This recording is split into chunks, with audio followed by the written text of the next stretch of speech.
नमस्कार जोहार। चलिए जानते हैं झारखंड की ताज़ा खबरों को, लेकिन उससे पहले अगर आपने अभी तक इस चैनल को सब्सक्राइब नहीं किया तो सब्सक्राइब कर लें, जिससे कि आपको झारखंड की ताज़ा खबर रोजाना मिलती रहे। सबसे पहले एक बार झारखंड के कोडरमा के सतडीहा में शाम को बरकानगो जंगल से बराकर पार करके 6 से 7 की संख्या में आए हाथियों ने कटहरा, टाण, करनो, सरनो, जरियाई इलाके में उत्पात मचाया और हाथियों ने बराकर के किनारे 10 एकड़ में लगी सरसों, गेहूं एवं राहड़ की फसल को खा गए और कुछ को तहस नहस कर दिया। अगली खबर, दक्षिण पूर्व रेलवे के 5 स्टेशनों से आस्था स्पेशल ट्रेन चलेगी। इसके लिए मुख्यालय ने सभी डिवीजन को पत्र लिखकर जानकारी दी है। यह ट्रेन जो है अलग अलग तिथि को टाटा, बोकारो, रांची, बालासोर एवं हावड़ा से चलाई जाएगी।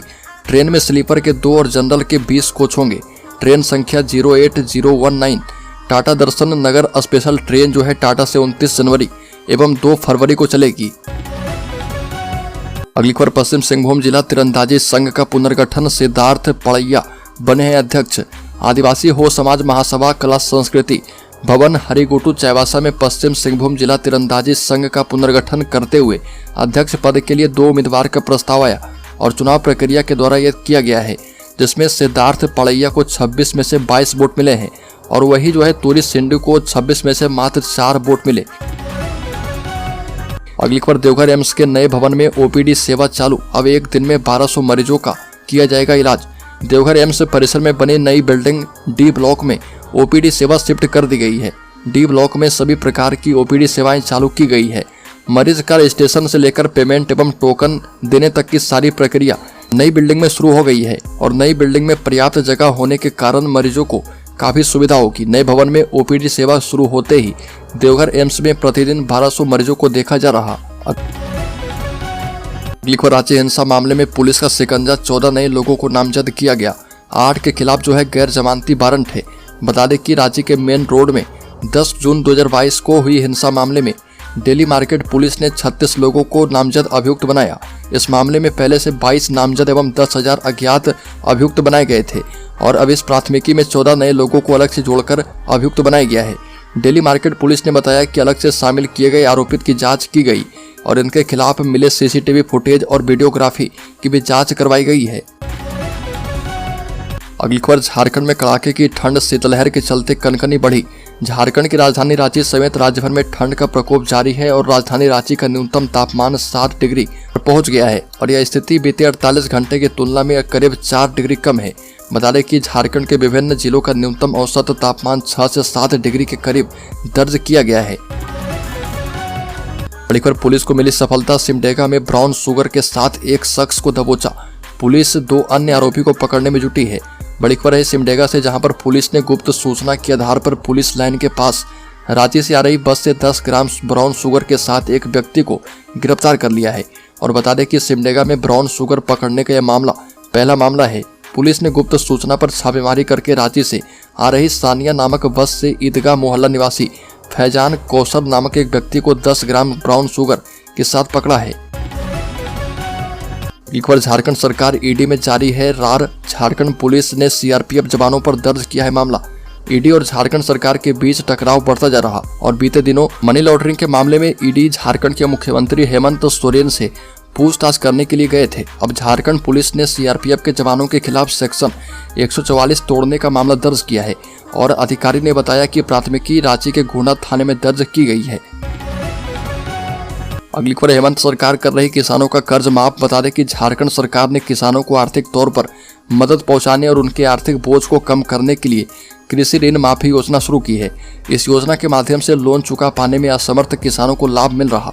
हेमंत सोरेन सरकार की कृषि ऋण माफी योजना के तहत अब तक झारखंड में 4,69,595 किसानों को इसका लाभ मिल चुका है और उनके हिस्से की लोन की राशि का भुगतान राज्य सरकार कर चुकी है। बड़ी खबर, झारखंड में गृह विभाग ने की है लोकसभा चुनाव की तैयारियां शुरू। पुलिस मुख्यालय ने जारी किए खास निर्देश। झारखंड सरकार का गृह विभाग पुलिस आगामी लोकसभा चुनाव को लेकर अपनी तैयारी में जुट चुकी है। राज्य के पुलिस मुख्यालय ने सभी एसपी को चुनाव संबंधित प्रशिक्षण करने के लिए अपने जवानों को तैयार करने का आदेश दिया है। मिली जानकारी के मुताबिक डीजीपी ने अपने सभी प्रशिक्षण केंद्रों के प्रभारी सभी जिलों के एसएसपी, एसपी इकाई प्रमुख को जारी निर्देश में बताया कि लोकसभा चुनाव स्वच्छ, निष्पक्ष, भयमुक्त और शांतिपूर्ण वातावरण में करवाया जाना है और इसके लिए भारत निर्वाचन आयोग नई दिल्ली से बल प्रतिनियुक्ति को लेकर जारी मैनुअल के तहत ही ट्रेनिंग पर जोर दे।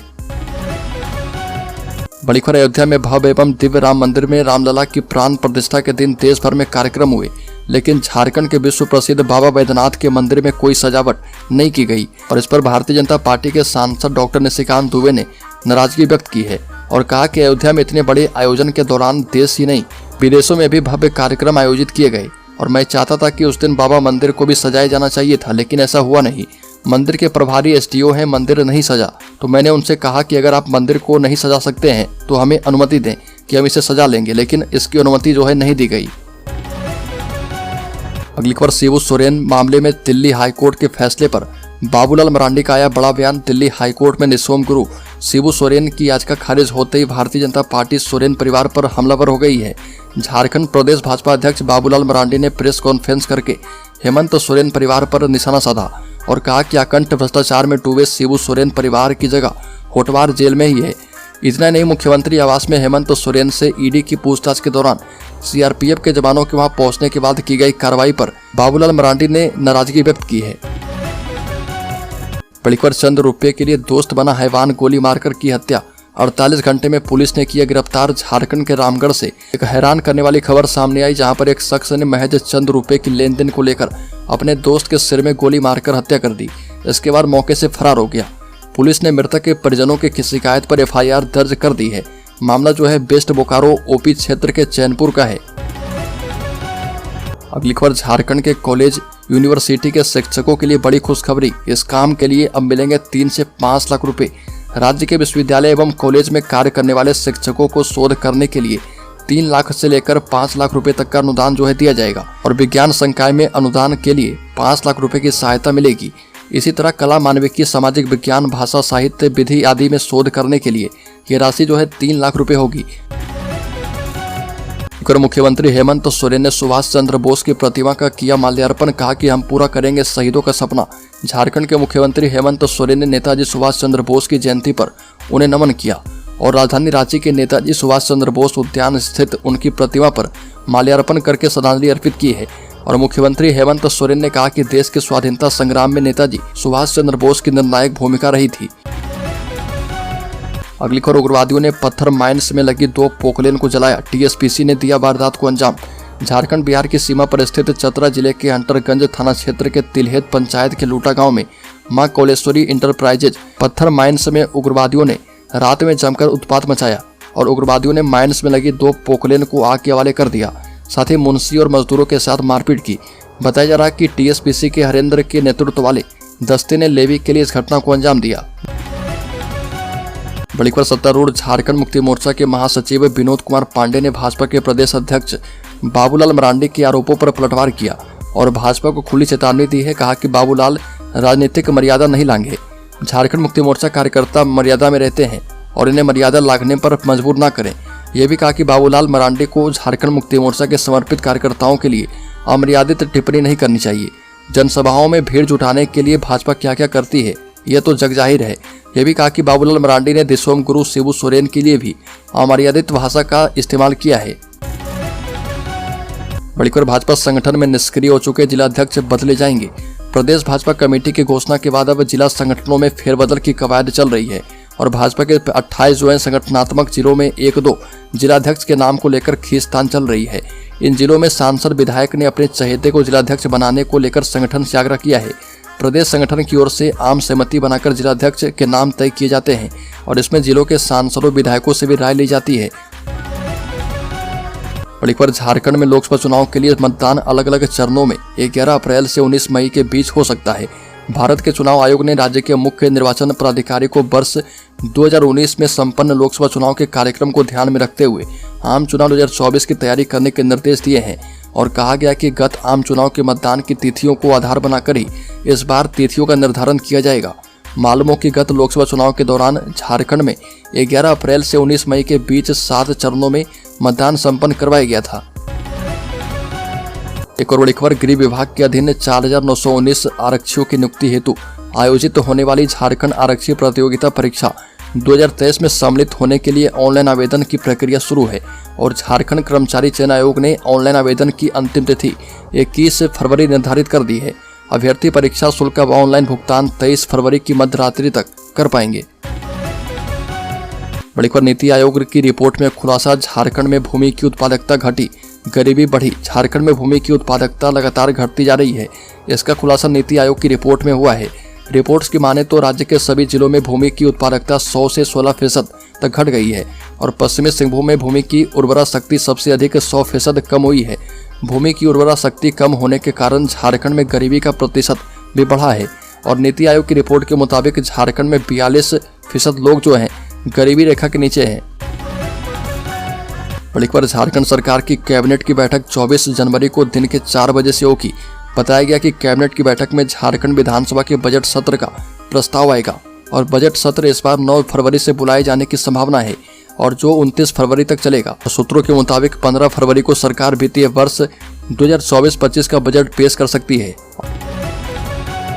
अगली खबर, सरकारी कर्मचारी को झारखंड सरकार की सौगात, अब 60 लाख तक मिलेगा होम लोन। बता दें कि हेमंत कैबिनेट की बैठक के प्रोजेक्ट भवन में किया गया और कई महत्वपूर्ण प्रस्ताव को स्वीकृति इसमें दी गई है। सूत्रों के मुताबिक सरकारी कर्मियों को मकान खरीदने के लिए मिलने वाले ऋण की अधिकतम सीमा राशि में बढ़ोतरी करके इसे 60 लाख रुपए करने के प्रस्ताव पर मुहर लगने की उम्मीद है और यह प्रस्ताव वित्त विभाग का है। अब तक अधिकतम 30 लाख रुपए लोन मिलता है। सरकारी कर्मी को होम लोन देने को लेकर विकास आयुक्त की अध्यक्षता में कमेटी बनी थी। बड़ी खबर, झारखंड पैरामेडिकल संयुक्त प्रतियोगी परीक्षा के लिए आवेदन किया गया शुरू। झारखंड स्टाफ सिलेक्शन कमीशन की ओर से पैरामेडिकल संयुक्त प्रतियोगी परीक्षा 2023 के लिए होने वाली भर्ती में भाग लेने वाले छात्र 23 फरवरी 2024 से 22 फरवरी 2024 तक ऑनलाइन माध्यम से फॉर्म भर सकते हैं। और बता दें कि सामान्य और ओबीसी वर्ग के उम्मीदवारों के लिए आवेदन शुल्क 100 रुपये, जबकि SC और ST के लिए 50 रुपये आवेदन शुल्क जमा करने होंगे। अगली खबर, सीएम हेमंत सोरेन ने शुरू की अबू आवास योजना, झारखंड में बनेंगे 20 लाख आवास। झारखंड के मुख्यमंत्री हेमंत सोरेन ने खूंटी के तोरपा स्थित NHPC ग्राउंड में अबू आवास योजना की शुरुआत की है। इस अवसर पर खूंटी के 3887 और सिमडेगा के 4000 लाभुकों को अबू आवास के लिए स्वीकृति पत्र दिया गया। बड़ी खबर, 3 साल के बाद मुकेश अंबानी बदलेंगे इतिहास, सस्ता पेट्रोल लाएंगे आपके पास। देश में आम चुनाव 2024 का रंग चढ़ना शुरू है। अयोध्या में राम मंदिर के उद्घाटन के बाद भाजपा ने जहां चुनाव की तैयारियां शुरू कर दी है, वहीं कुछ दिनों के बाद अंतरिम बजट भी पेश होने वाला है। इस बीच देश के सबसे बड़े उद्योगपति मुकेश अंबानी 3 साल के बाद एक बड़ा काम करने जा रहे, जो कि आपको सस्ता पेट्रोल डीजल दिलवा सकता है। दिसंबर के महीने में 5 राज्य का चुनाव निपटने के बाद ही ये ऐलान किया गया था।